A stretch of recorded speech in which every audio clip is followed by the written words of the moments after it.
Itong sekundino, talagang mababaw. Uy!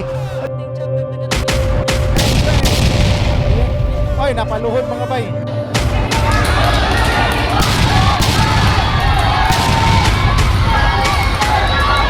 Thrown here, and more punches trying to move away from Bacosa. Imagine, and then very quickly on the attack is Bacosa, and he's down once more. Pagandao attacking Eman Bacosa. Bumagsak si Pagandao. Tampok sa bakbakan na ito mga bay ang knockout victory ng isang pambansang anak na si Eman Bacosa Pacquiao. Nasungkit nga ni Eman Bacosa ang kanyang first knockout win noong December 15, 2023. Ito ay nang makalaban niya mga bay, si Noel Pangantao sa bakbakang ginanap sa General Santos. No hitting behind the head and keep your punches up. Is that clear? That's glove, back to your corner. Ito nga ang pangalawang beses na mapalaban sa Eman Bacosa Pacquiao mga bay dito sa Pilipinas. Bagamat bagito pa nga ang dalawang fighters na ito ay mabibigat na kamao na agad ang kanilang binibitawan. Pagandao attacking Eman Bacosa. Bumagsak si At sa loob nga lang ng 30 segundos mga bay ay tinamaan sa panga itong si Noel Pacantao at nang napaluhod nga ito sa lona ay hindi na ito nakatayo sa bilang ng referee. Hindi na yata tatayo ito. It's over! It's over! Sa bakbakan nga na ito mga bay ay panalo si Eman Bacosa Pacquiao by first round knockout sa loob lang ng 32 segundos. Tuwang-tuwa naman ang kanyang ama na si Manny Pacquiao na pinapanood siyang lumalaban na. Smiling and giving the thumbs up. Eman Bacosa scoring a first round knockout.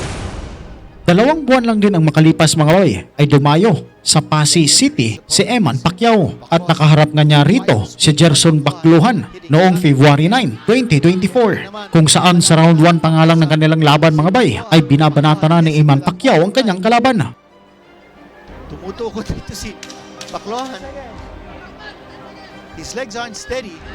Right hand scored by Bacosa. Becomes charged. Na-save by the bell pa nga rito si Bacluhan at kung may sapat pa nga na oras ay siguradong ito ay babagsak. Sa pangalawang yugto nga mga bay ay paatras-atras na nga itong si Bacluhan at umiiwas sa mga pag-atake ni Eman Bacosa Pacquiao. Subalit nadali pa nga rin ito sa kamao ng pambansang anak at nabilangan ng referee. And mabibilangan si Bacluhan. 6, 7, 8. That's a knockdown scored by Bacosa in round number 2. Sa pagpapatuloy ng kanilang laban ay hindi na tinatantanan ni Eman itong si Bacluhan. Kahit sumasagot man ito ng suntok mga bay ay dihadong-dihado ito sa dami ng pinapakaluang kamao ni Pacquiao at sa bigat ng taglay niyang kamao. Defensive side. Throwing a lot of punches. Bacosa with a left jab. And then pounding away. Right hand scored by Bacosa to the body. Following the instructions of Jonathan Pañalosa. Tapos iniiwasan niya. And then look at that fake with the left and then connecting with the right hand. Bacluhan taking a lot of punishment. He has been down once in this round. Bacluhan now trying to give back to Bacosa. The action is fast and furious. Patuloy lang ang palitan ng suntok ng dalawang mandirigma na ito mga bay hanggang sa huling mga segundo ng round 2 ay sunod-sunod na uppercut ang natamo ni Bacluhan at mula sa kanya pagkahilo ay muli itong bumagsak sa lona. And he's down once more. Second knockdown scored by Bacosa in this round. That time, Bacluhan taking the shot squarely in the face. Dito naman sa pangatlong yugto ng laban ay bumira agad ng lambayog si Eman Bacosa Pacquiao. Napaatras dito si Bacluhan at napasandal sa luwid at dito na nga binubodegan ni Eman itong kalaban at hindi na nga niya ito tinigilan mga bay hanggat ito'y nakatayo pa at lumalaban. Bacosa is on the attack. He's going in for the kill. That's the killer's instinct. Right hand. 40 segundos nga lang rin ang makalipas dito sa round 3 ay bumagsak si Bacluhan at tinigil na nga rin agad ng referee ang laban para iligtas itong si Bacluhan sa peligro ng pag-atake ni Eman Pacquiao. Really outgunned. Mahigit sa isang buwan lang din ang makalipas mga bay. Noong March 24, 2024 ay dumayo sa Parañaque City si Eman Pacquiao. Dito nga ay nakaharap niya si J. Clyde Langahin sa bakbakang ginanap sa Okada, Manila Hotel and Casino. Throw the right straight and right hook. Sa huling 10 segundo nga dito sa second round mga bay ay napuruhan itong si Langahin kung saan ay 4 na sunod-sunod na suntok ang tumama sa kanyang mukha. Scored by Bacosa. More shots there by Bacosa. Release run by Rosa. At dito nga sa corner ni Langahin mga bay ay kitang-kita ang pagdurugo ng kanyang ilong mula sa pinsala ng suntok ni Eman Pacquiao. Rodel Garde is his trainer. And there's more blood coming out of that nose. Sa pagpapatuloy naman ang kanilang laban dito sa round 3 ay paisa-isang suntok ang unti-unting dumudurog kay Langahin. Peligro talaga ang kaliwang suntok rin ni Eman Pacquiao mga bay. Pero sa kabilang banda ay agresibo pa rin itong kalaban at gustong bumawi kay Pacquiao. This now. And again, the 1-2 combination. That's working like a charm for Eman Bacosa.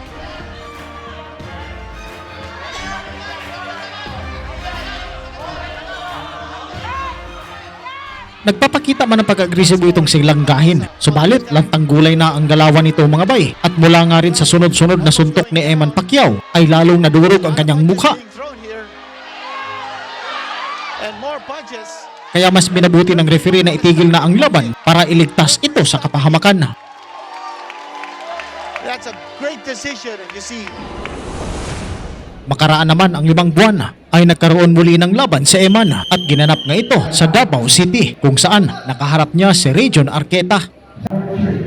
Laktaw na nga rin tayo dito sa round 3 ng kanilang sagupaan mga bay kung saan nga ay biglang sumugod dito si Arqueta at binalatan si Eman Pacquiao. Nag-init naman rito ang pambansang anak at rumesbak ng walang humpay na pag-atake at dito nga'y palitan sila ng mga mabibigat na kombinasyon kung saan nga ay matira ang matibay.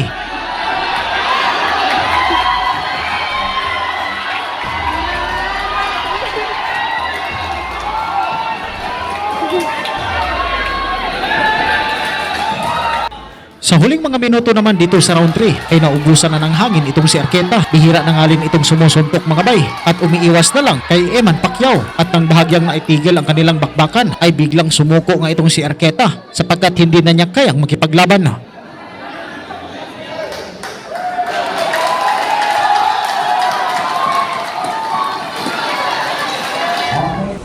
Isa at kalahating buwan nga ang makalipas mga bay bago masundan ni Eman Bacosa Pacquiao ang kanyang knockout victory at naganap nga ang bakbaka na ito sa Tagbilaran City sa ilalim ng pamunuan ng PMI Bohol Boxing Stable kung saan dito nga ay isang dayong Indonesian ang naimbitahan para labanan ang anak ni Pacquiao. Panoorin po natin mga bay ang highlights ng kanilang laban. Mga bay, huwag kalimutang pindutin ang like and subscribe button pati na rin natin ang notification bell para maging una ka sa ating mga upload videos.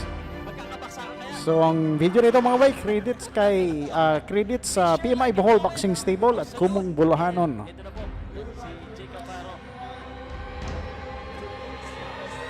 So hanggang anong round lang kaya itatagal nitong kanyang kalaban mga bay? So isang manlalayag na boksidor itong si Reynold Condimang.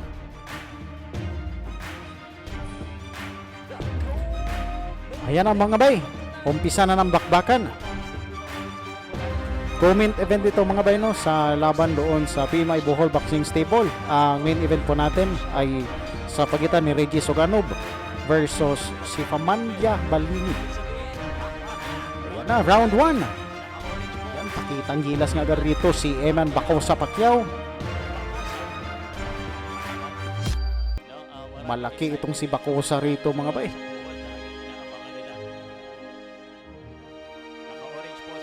Uy, nagpakawala ng lampayog itong si Condimang. Siyempre, gusto nitong makatalo ng isang anak ng legend. Uy, ano yun? Nireklamong basa. Agad ang mouthpiece. Natanggal ang mouthpiece ni Condimang. Eman being a gentleman that he is, tanggal agad.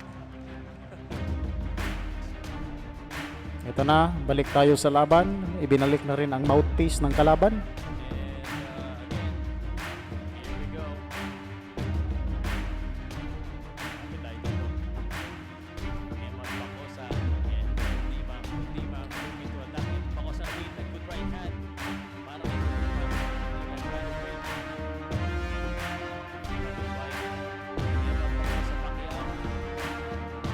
Ayan, depensa lang muna rito si Pacquiao.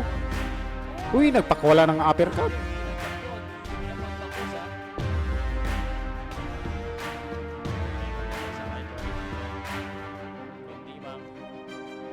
Marami nakasalalay dito sa laban na ito. Body shot by Kundimang.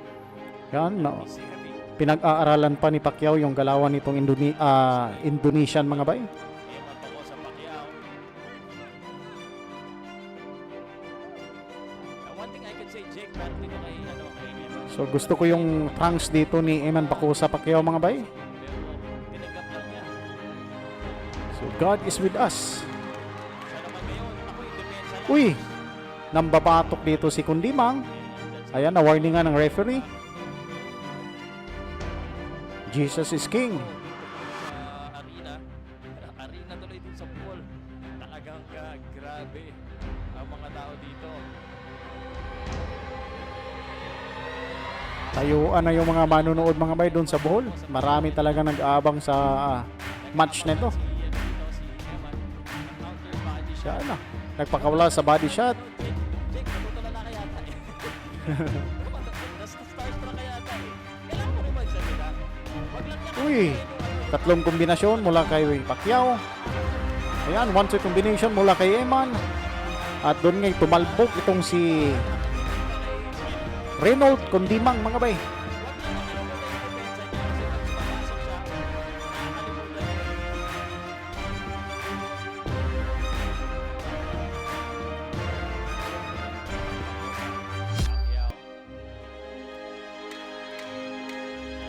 Last 10 seconds dito sa round 1. Nagfi-fake dito si Pacquiao. End of the round. Kaya tignan natin yung replay ng laban mga bay. Ayan, ito yung replay ng laban mga bay. Bang! 1-2 combination mula kay Pacquiao. Talbog ang Indonesian. Ayan mga bay, round 2 na ng bakbakan. Sumugod nga agad rito si Pacquiao. Ayan, napachat-chat siya na itong si Kundimang mga bay. Grabe. Ito na. Ito na. Ito na. Uy, napakawala ng lambayog ang Indonesian pero hindi epektibo yung lambayog ng kalaban mga bay.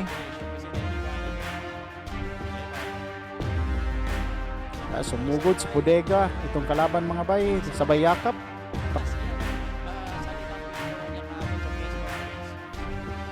Yan, bodega yung pangunahing punteriya dito ni Eman Pacquiao mga bay.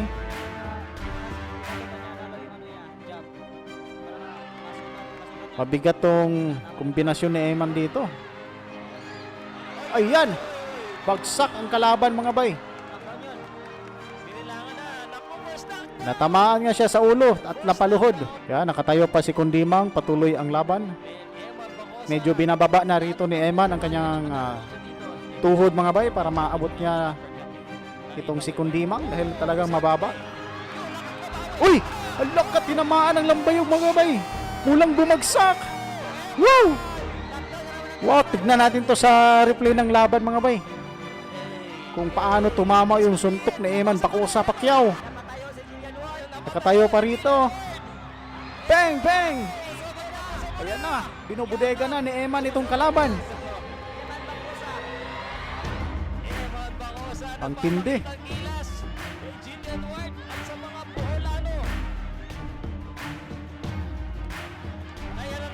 Uy, napaluhod mga bay. Considered knockdown nata yun.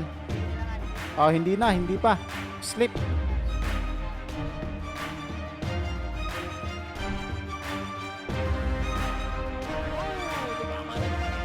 Isang suntok na lang to mga bay.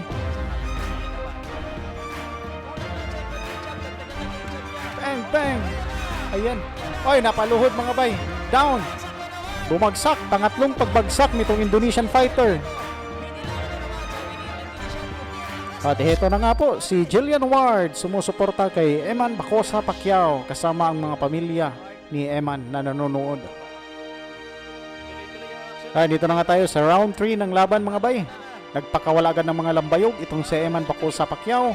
Napapaatras na dito si Kundimang. Binubodega na ni Eman itong kalaban mga bay. Napapaatras sa kanto ng ring.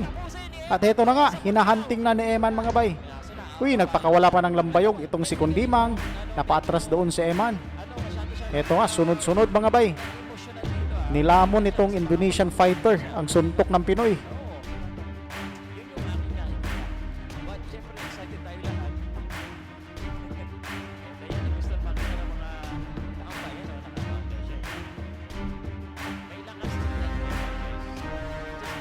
Parang mabagal yung suntok ni Eman mga bay. Pero pag dumapo dito nga sa kalaban ay nakikita natin yung epekto nito. Mabigat. Mabigat yung suntok ni Eman.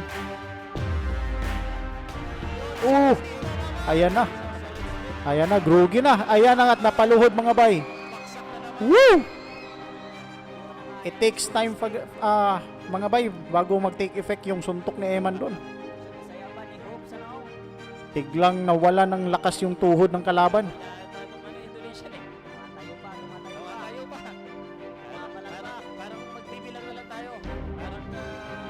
Matatapos pa kaya itong round 3 dito?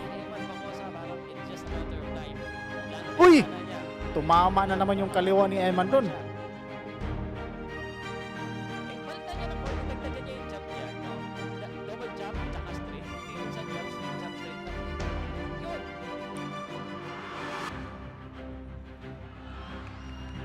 O kaya i-body niya minsan kasi puro headshot ang ginagawa niya eh.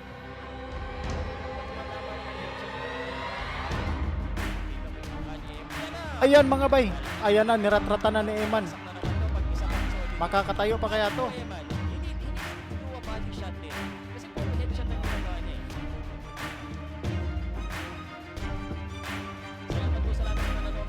May 40 seconds pa tayo dito sa round 3. Mahabang segundo pa ito.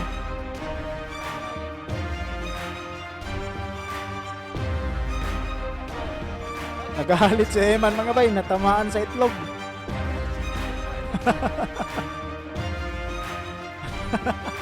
Nasira ang mukha ni Eman dun. Napetlogan mga bay. Nakasam mo lang ang suntok mo. Kailangan pa patawagin. Last 10 seconds. Dapat siya mag-body. Yan o, body. Ano mo, yung body sa kanan and then kaliwa sa taas. 10 seconds. This is looking like Yan, end of the round. good in and out. And that's good, no? Yan, maganda na yung mga 1-2 combination dito ni Pacquiao. Nasa out of balance lang siya. So dapat tumira na rin sa bodega itong si Pacquiao. Kasi parang makunat na yung mukha ng kalaban, hindi natin natablan. Yan! Ayun, body shot na yun.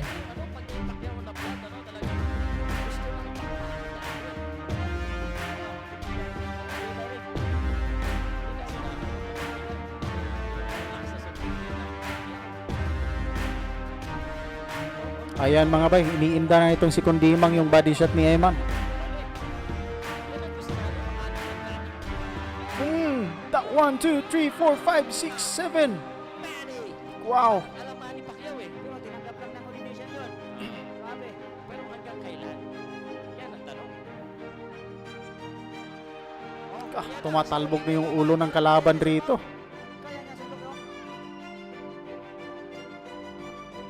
Isang uppercut na lang to mga bay.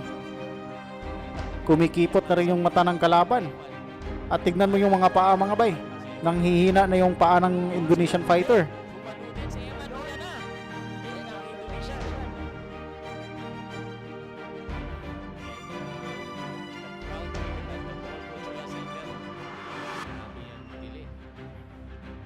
Medyo gassing out na rin, ano? Round number 4, schedule for 8 round. May isang minuto pang natitira dito sa round 4.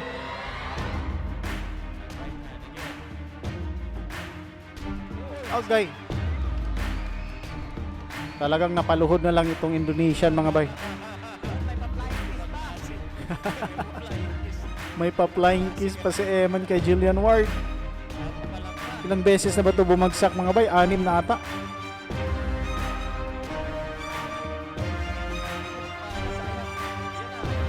Ayan na. Ayan na nga mga bay. Tapos ng laban. Tinigil na ang Daghang laban, salamat mga bay, hanggang sa dulo hindi pa rin kayo bumibitaw. Nais ko pong malaman na yung reaksyon sa ating video. Magkikomenta lang po sa baba at babasahin po natin yan. Daghang salamat at sa Diyos ang lahat ng papuri.